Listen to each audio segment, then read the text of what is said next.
particularmente desde esta publicación, en dos entidades.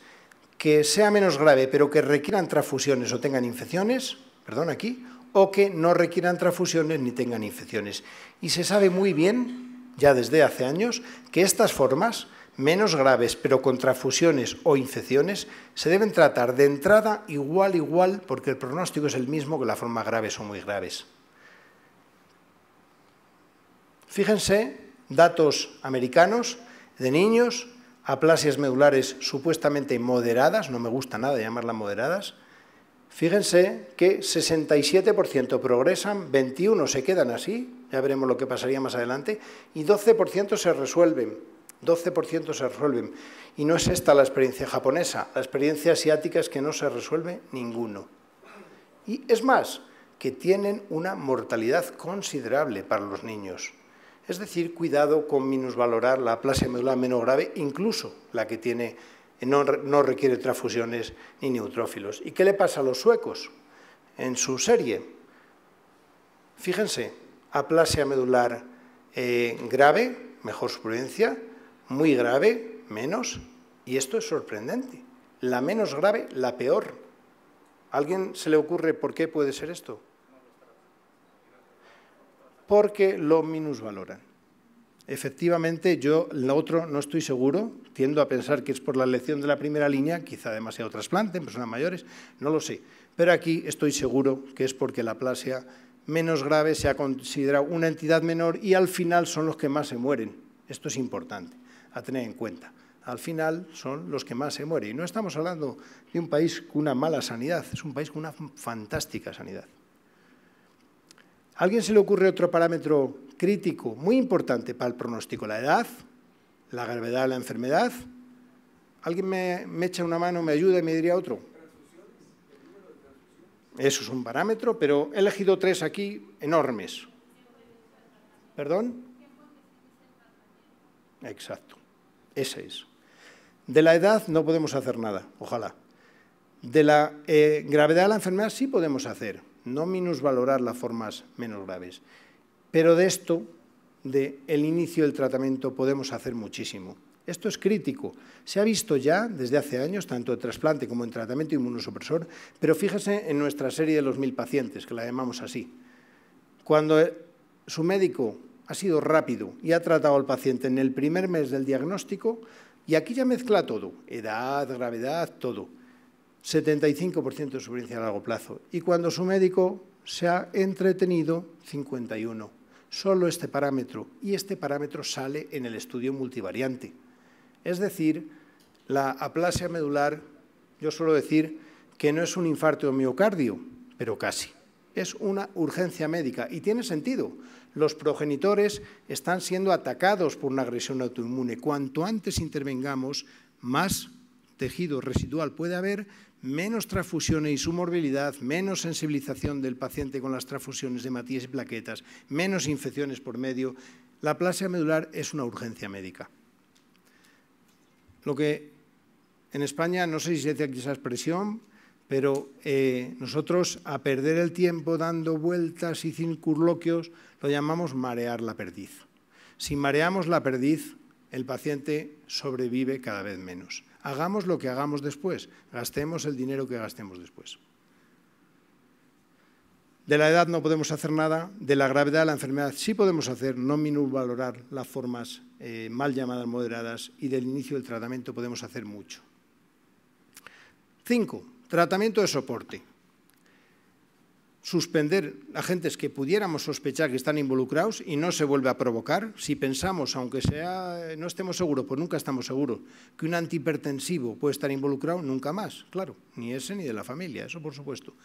Soporte transfusional, productos irradiados, si el paciente va a recibir potencialmente trasplante y o tratamiento inmunosupresor, que son casi todos, importante. Evitar familiares y restrictivo. Tenemos que acostumbrarnos a ser cada vez más restrictivos con las transfusiones. Nosotros, en el contexto del trasplante alogénico, por muy intensivo que sea, ya por encima de 7 no transfundimos en general.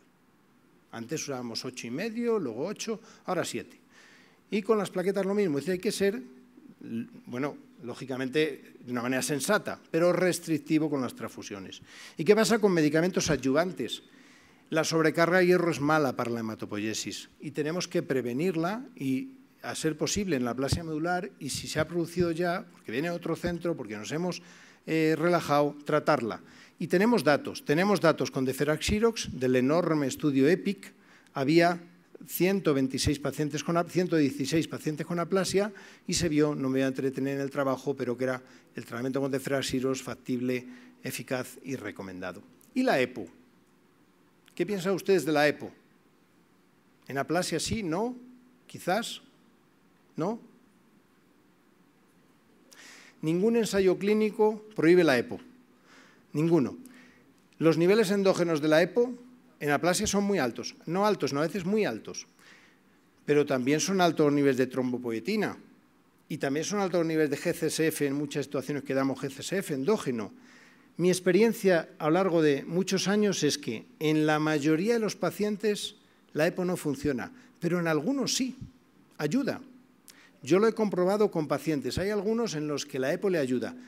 Yo suelo emplear una prueba, sobre todo cuando ya está algo avanzado el tratamiento, al principio nada, tratamiento inmunosupresor, y si veo que no funciona, lo retiro, y si veo que funciona, y lo he visto varias veces que ha funcionado, sobre todo cuando ya está funcionando el bloqueo del mecanismo autoinmune.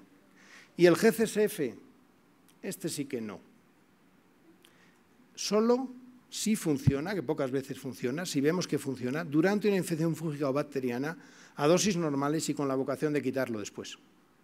No mantener el GCSF como se mantenía antes, que se ha visto que lo único que hacían es dar monosomía 7, parece que favorecían el desarrollo de monosomía 7, no está demostrado, pero los asiáticos pensaban que podía estar colaborando en aplasia. Y los andrógenos están poco estudiados. Los italianos lo usan en algún punto, y no está, yo lo he hablado mucho con Andrea Beccigalupo esto, en algún punto, si ven que pues algunos, otros no, le añaden andrógenos a ver si funciona. No está bien establecido. Sabemos que algunas aplasias responden a andrógenos o que el andrógeno puede colaborar, pero no sabemos quiénes son.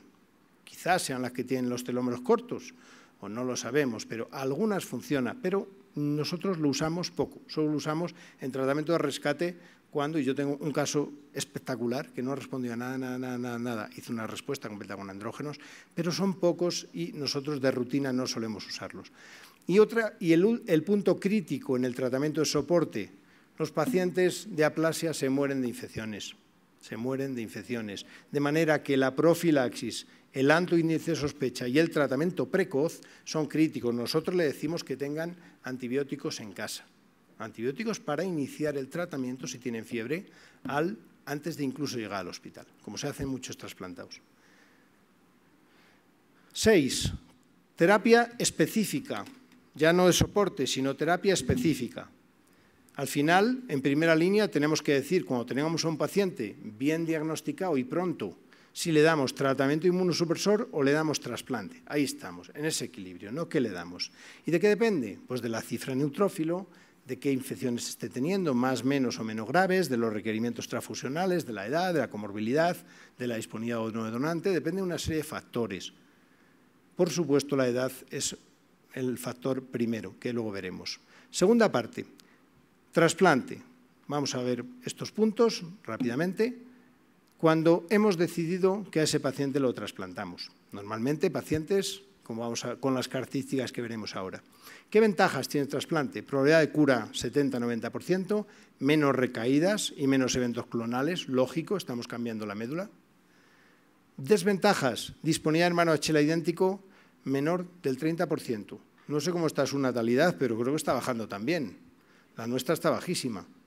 Y encontrar una persona de menos de 40 años con varios potenciales hermanos que pueda haber un HLA idéntico cada vez más difícil. La mortalidad del trasplante duele. Cada vez conseguimos que mueran menos trasplantados, pero duele. Y duele, entre otras cosas, porque los trasplantados normalmente no se nos mueren de la enfermedad, se nos mueren del procedimiento con el que queremos curar. le queremos curar con el trasplante, pero fíjense, en los 100 primeros días, hermano HLA idéntico, el 71%, y esto no es solo aplasia, es todo, de los trasplantados mueren por causas ajenas a la enfermedad.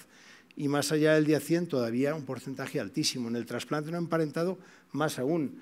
Los pacientes mueren más por el procedimiento que por la enfermedad de base. Triste, nos duele. Y otra cosa, la enfermedad de injerto contra receptor crónica extensa. La enfermedad de injerto contra receptor crónica extensa en enfermedad maligna ayuda, si no es muy grave, si es discreta, porque hay actividad de injerto contra tumor, pero una insuficiencia medular no ayuda a nada y desde luego no queremos ver ICRs en aplasia medulares.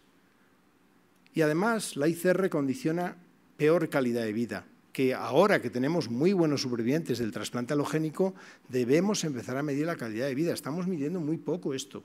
Debemos empezar a medir si curamos a personas y las curamos para que sean felices el resto de su vida, o tienen problemas sociales graves, laborales graves, sexuales graves, de pareja graves. Esto es importante.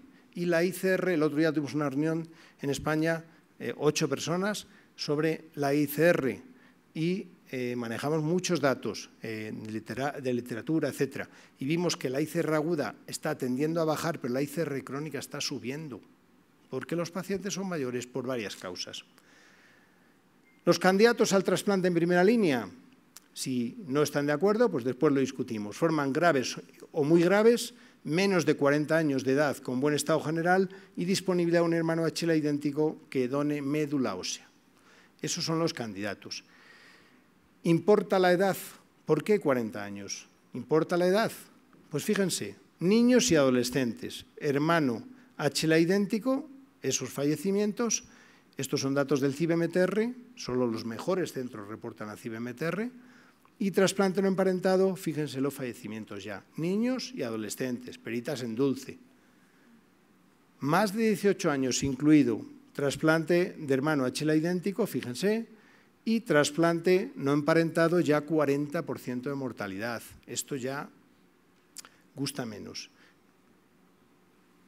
¿Importa la edad? Fíjense si importa la edad. Hermano HLA idéntico, la mitad fallecidos por encima de 40 años. Y muchos de ellos no por la aplasia, sino por comorbilidades del trasplante. Trasplante no emparentado, todavía más. Fíjense cómo se estratifica por grupos de edad. Y el doctor Bachigalupo se planteó con otros compañeros del LBMT si ahora ya que los resultados de trasplante siguen mejorando, la edad de 40 años ha dejado de influir. Y han comparado dos periodos. Y fíjense lo que se han encontrado.